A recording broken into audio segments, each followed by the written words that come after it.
And you're good. Hello. Yeah. Hello, my name is Tim Green. Sorry for laughing, I'm just not a self-promoter.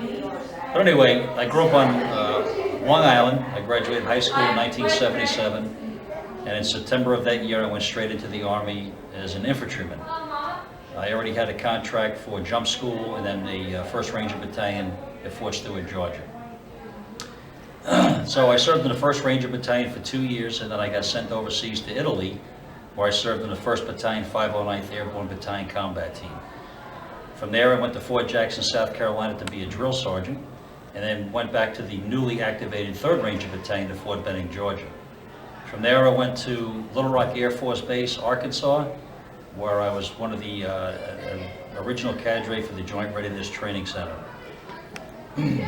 After a 4-year tour there, I went to the 101st Airborne Division, where I served in the 2nd Battalion, 502nd Infantry, during which we went to the Sinai as part of the Camp David peace accords between Egypt and Israel on a peacekeeping mission. Returned from the Sinai, and a couple of months later went back to the 1st Ranger Battalion at Hunter Army Airfield, Georgia. And then I got selected for Sergeant Major, so I departed that unit, went to Fort Bliss, Texas to attend the Sergeant Major course. Upon graduation, I went to Fort Polk, Louisiana to be the G3 Directorate of Plans Training, DPMS.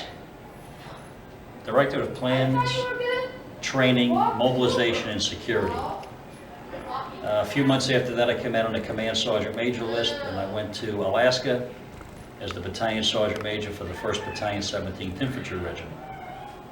I did a 3-year tour in Alaska, and then went back to Fort Polk, where I became the Command Sergeant Major of the JRTC Operations Group. After that tour, I went down to the Sergeant Major Academy to be the Student and Faculty Battalion Commander, the only enlisted battalion commander in the entire Army. From there, I went to Fort Bragg, North Carolina, where I was assigned to the 18th Airborne Corps, and then I deployed to Operation Enduring Freedom Afghanistan from 2003 to 2005. I did 23 months over there. Came home, retired, went back over to Afghanistan as a contractor, where I stayed another 5.5 years working for the Defense Language Interpretation Translator Enterprise, which means we had the Department of Defense contract to supply translators and interpreters to the entire force over there. So, what did I learn upon reflecting on my career? I was an infantryman. I was a master parachutist, paratrooper. I was Ranger qualified. I served 3 tours in a Ranger regiment. I was a highly skilled, highly trained, highly educated strike force soldier. And you would think that going to Afghanistan that I would have got the combat infantryman's badge. You'd have thought that going to Haiti, which 4 hours before invasion time, I would have had my combat infantryman's badge.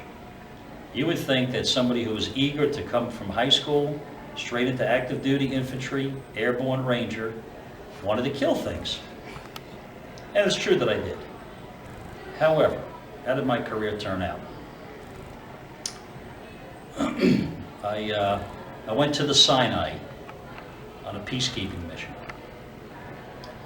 And then in October of 1994, we got called out to invade Haiti, which, like I said, 4 hours before invasion time, it got called off. And what did we get for it? The Humanitarian Service Medal. Then I go to Afghanistan. As soon as we touched down on the airfield, I qualified for my combat patch.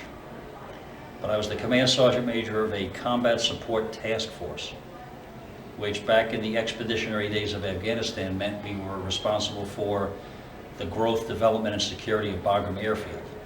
I didn't go downrange, went outside the wire, but it was to meet locals. Eventually, in October of 2004, it was to provide security for Karzai's first election as the president of Afghanistan.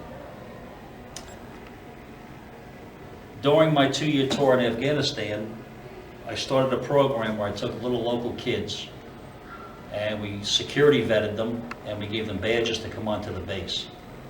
And I took them to the dining facility on Fridays, and I took them there on holidays like Thanksgiving and Christmas. And in turn, we would go down to the bazaar area after the bazaar vendors left on Friday to pick up all the trash that everybody had kicked around. And we had collected $1 per vendor that after they left, the kids would pick up all the trash and split the money. It started with 7 boys, and by the time I left 2 years later, I had 19 boys and 2 girls.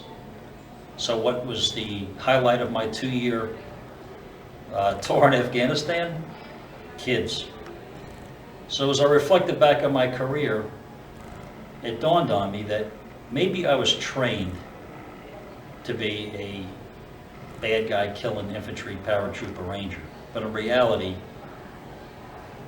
it was about peace, a peacekeeping mission in Egypt, a humanitarian service medal for the almost invasion of Haiti, 19 local kids in Afghanistan. So, not getting the combat infantryman badge, do I look back on my career and go, you know what? There are people who, months into the Army, got a combat infantryman badge. And I served 28 and a half years and never got it. Am I disappointed? Am I hurt? Do I feel left out that I didn't get the combat infantryman's badge when there's thousands and thousands of soldiers that have it and are proud of it? No. Because not only do you change people by killing them, you change people by loving them. So sometimes love, humanitarian missions, change people for the better. So that's my story, and I'm sticking to it.